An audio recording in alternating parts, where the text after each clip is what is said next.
हाँ चलो भैया, यहाँ रहना ठीक नहीं है, तेरी करना भी ठीक नहीं है। ठीक है भैया, चलते हैं। चलो भैया। बस खबरी दारू रोहित कदम रोके, बस खबरी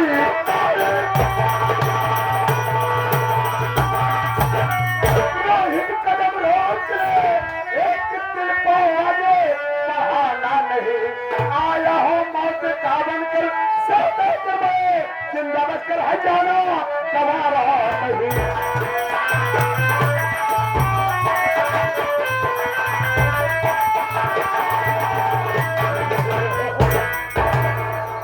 जाओ मैं रोहिता, सबसे पहले तू मुझे ये बता हाँ। कि मेरी तुमसे क्या दुश्मनी है, जो कि तू मेरे ऊपर बंदूक उठा रहा है। तो मैं नहीं जानना चाहता है।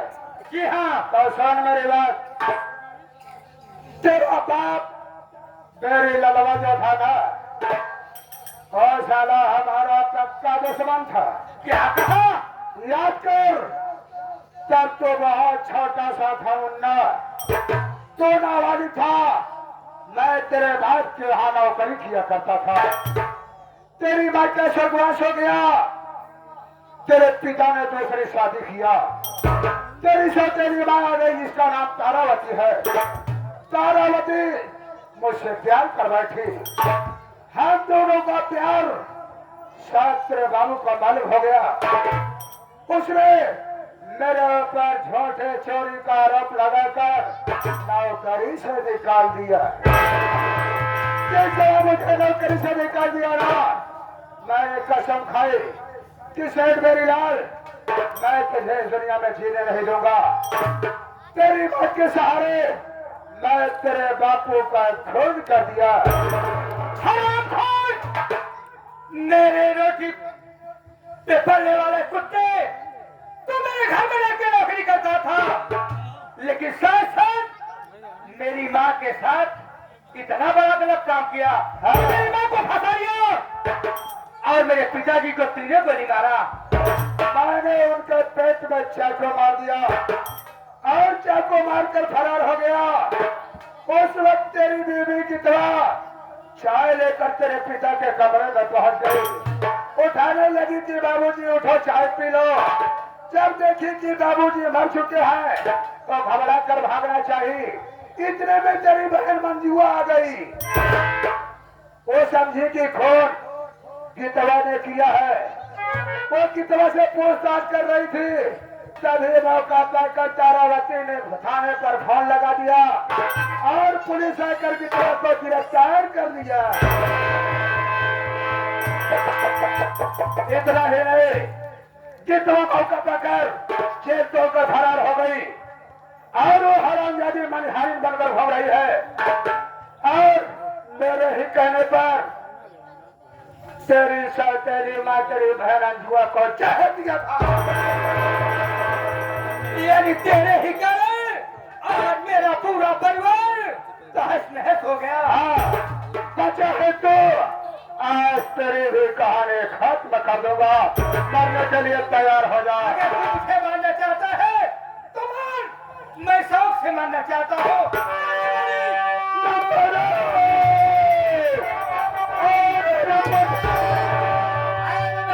कबीरे, खेल तेरा खत्म है, ऐ बेघरे वक्त।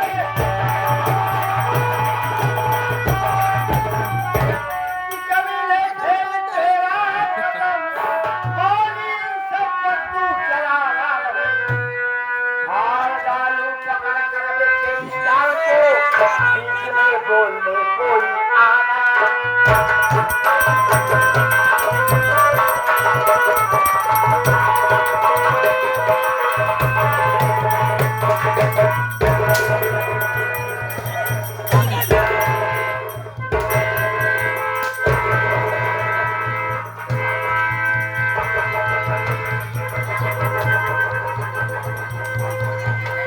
कहाँ भाग रहा है हरामखोर? चल इधर। तो हमसे बच्चे कहाँ जाएगा बे? हाँ। खोजनी बंद हो गई साले की। हाँ? एक बोलिए चुप गए। बात है ना, गोलियां बंदूकिया के देख के बोलिए चुप के। भगवान गोली नहीं मारूंगा। आप जबान खुलेगी ना? गोली नहीं मारोगे। एक बात ये बता, गोली समय मेरे पास नहीं है। एक बात ये बता, तू मुझे पहचान रहा है? नहीं पहचाना? मैं तुझे पहचान रहा। तो मुझे पहचान रहे हो? हाँ मैं तुझे पहचान रहा हूँ, लेकिन तू मुझे नहीं पहचान रहा है। मैं कौन हूँ जानता है? कौन है? मैं गीता का भाई पंकज कुमार। आज तेरे तुम सबके कारनामों ने आज मुझे मजबूरी में डाकू बना दिया। क्या मैं इस वेशभूषा में सरबरों की ठोकरें खा रहा हूँ तुम सबका पता लगाने के लिए। कहाँ तक कितनी सच्चाई है, कहाँ तक क्या गलत है, अब तू बता। पंकज कि वो खून कौन किया था? सुबह सुबह का वक्त है। भगवान करे कि सुबह सुबह झूठ न बोला है। तो मैं सबको साफ साफ बता देता हूँ। देखो तुम्हारे बहन के ससुर जो शेर बेरी लाल थे ना, उनका खून जो है ना तारावती के कहने पर मैंने किया था।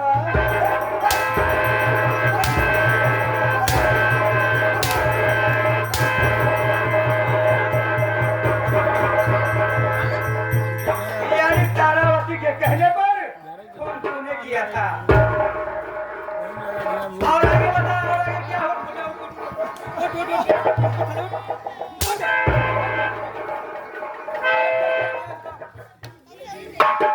तारावती के कहने पर शेर का खून मैंने उनके कमरे में जाकर सोते हुए उनके सीने में चाकू घोट दिया।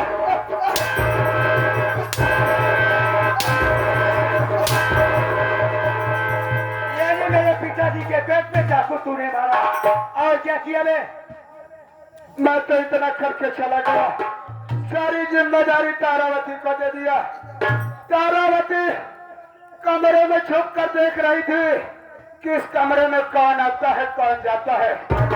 उसी समय तुम्हारी बहन गीता चाय बनाकर सेठ के लिए कमरे में लेकर गई। जब उनको जगाने लगी वो तो मरे थे। जब उनका मरा हुआ वो देखी, खून खंजर देखा, वो घबरा गई। घबरा कर भागना चाहिए, इतने में तुम्हारी बहन मंजू आ गई। मंजू ने समझा कि गीता भाभी ने बाबू को मार दिया। वो पूछताछ कर रही थी। मौका बढ़िया पाकर तारावती ने उसी कमरे में बैठी थी छुपकर, चुपके से फोन थाने पर लगा दिया। दोनों का वार्तालाप नहीं हो पाया, तभी पुलिस आ गई और गीता को हथकड़ी लगाकर जेल लेकर चली गई। सुनिए भैया, पुलिस ने किया और इल्जाम गीता पर लगा। पंकज मैं झूठ नहीं बोल रहा हूँ। इतना हो जाने के बाद तारावती ने मुझे फोन करके दोबारा बुलाया और कहा कि ये बताओ प्राणनाथ, एक कांटा तो रास्ते का साफ हो गया, लेकिन एक कांटा मेरे दिल को चुभता है। मैंने कहा कौन है? उसने कहा हो ना हो कहीं इस बात की राज खुल गई, मंजुआ को जानकारी हो गई कि मेरे बाबू का कातिल मेरी भाभी नहीं मेरी सौतेली माँ है, तो हम दोनों जेल चले जाएंगे। उस जगह मैं भी हबड़ा गया, मेरा भी दिमाग आउट हो गया। दिमाग चलाया, दिमाग लगाया। मैंने कहा तारावती ऐसा करो, तो तुम्हारी सौतेली बेटी जब आती है तो खाना तुमसे मांगती है, तुम प्यार से खाना देती हो, खाती है। बोली हाँ। मैंने कहा मौका अच्छा है, अब जब वो तेरे पास खाना मांगने आए तो खाना खिलाना, लेकिन खाने में जहर मिला देना।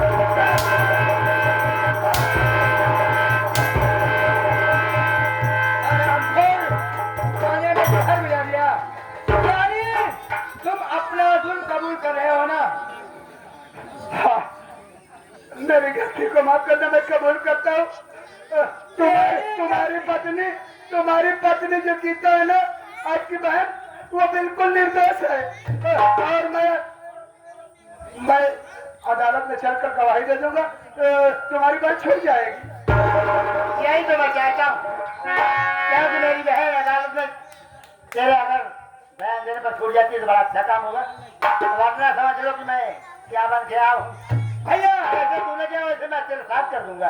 ये अपने जुर्म कबूल कर रहा है, इसे इसी वक्त लेकर चलते हैं अदालत। लेकिन देखे रोहित, देखो पाप के भागीदार तुम्हारी सौतेली मारी है ना, अदालत में तो उसे भी चलना पड़ेगा। दोनों जब साथ में जाएंगे, जब सारा बयान देंगे तभी तो गीता छूटेगी। मैं उसको साथ लेके चलूंगा। भैया के कब्जे में है, चल मैं साथ में उसे भी ले लेता हूँ और इसी वक्त अदालत चल। चल।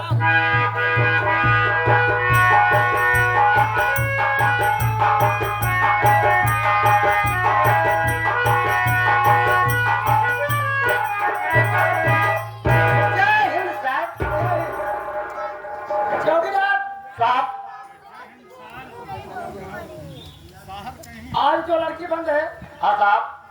आज कोर्ट का आदेश है, उसकी फांसी होगी। उसको कोर्ट में पेश किया जाए। ठीक है साहब।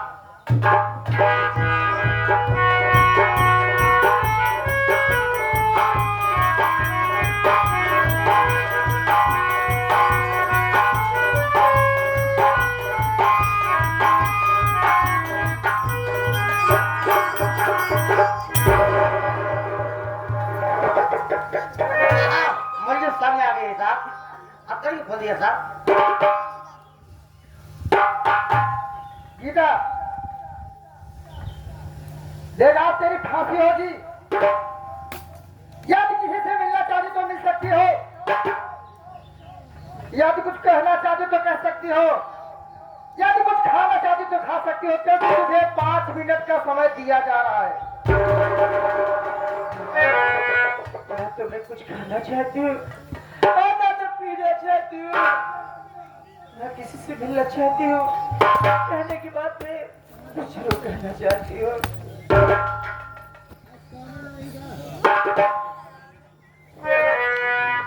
क्या कहना चाहती है?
चौकीदार रेडी हो जाओ। न मारो, न मारो। और रुकिए रुकिए दरोगा, रुक जाइए। एक निर्दोष को ना सजा दीजिए।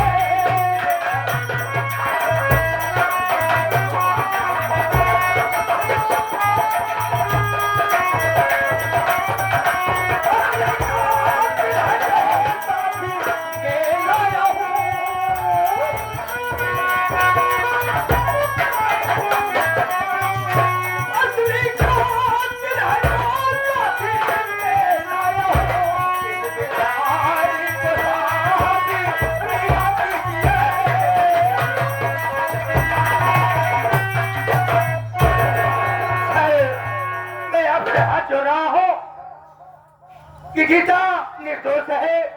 गीता ने मेरे पिताजी का खून नहीं किया है। मेरे पिताजी का खून ही तो कोई और है। अगर आपको यकीन नहीं होता है तो मैं उसे अपने साथ में लाया हूं। आप उससे पूछताछ करिए, आपको खुद पता चल जाएगा कि किसने खून किया है। अरे बेनाम बात साहब, भाई साहब आपका नाम नहीं बताया, हम तो भाई हैं। गंधौला अंडा वाले के लिए शहर बहुत बड़ा है, टंकी चांस दे रहा है। गंधौला अंडा वाले के लिए 11 बजे है पार्टी हाजिर कर साहब। सर, आपके सामने मुजरिम खड़ा है, इससे आप पूछताछ करिए। चलिए बदमाशी की तरह आइए।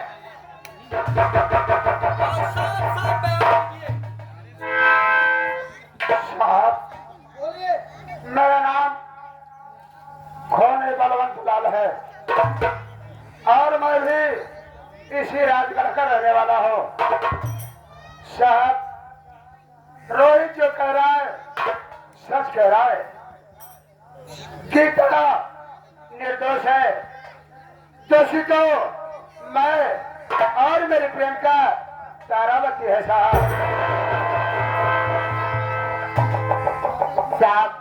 बोलिए। समय की नजाकत को देखते हुए मेरा तो ये कहना है, इन दोनों से ध्यान देने में ज्यादा समय हो जाएगा। हम इन दोनों की रिकॉर्डिंग भी कर चुके हैं। आपको विश्वास न हो तो आप देख लीजिए। इन दोनों का सारा बयान इसमें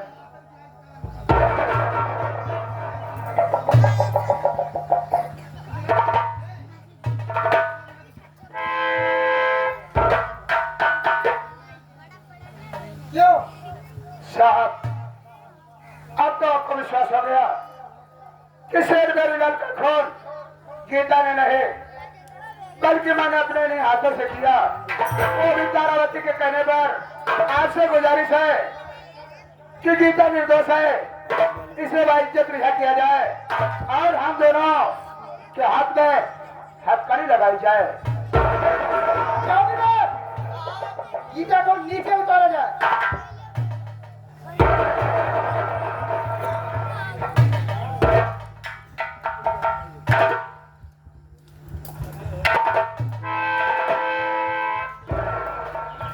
अरे हराम जादे के हाथ लग दिया। अनारा में बावला वाले हैं। आप कहीं लगा थाने पे ले चलूंगा और पेलन करवा दूंगा। पेलन पेलन क्या जाता है? अब बस कोई काम करते मत पकड़ा।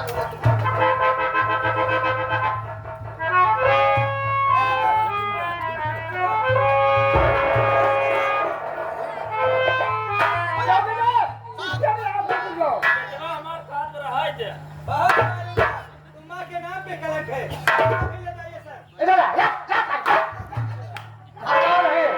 थाने पे ले चलूंगा, बंद कर दूंगा। बंद करने के बाद रात में 2 बोतल इंग्लिश लगाऊंगा। तो तुमको दोनों जनों में जेल में दोनों जनों में मनोरंजन क्यों जाए? अरे, तुमको कुत्ता का मौत मारूंगा, फिर कुतिया का मौत मारूंगा। साहब, कौनो दिक्कत नहीं है। वही महीना उतरता क्यों ना मर बदे आधा से ज्यादा कुत्ता कुतिया वैसे मर जाते अरे अलग अलग कर दे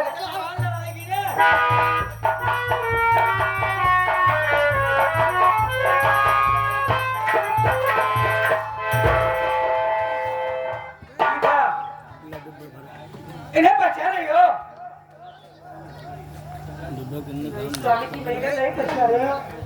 ध्यान से देखिए गीता, ये डाकू नहीं बल्कि तुम्हारे भैया हैं, इन्हें बचाओगे।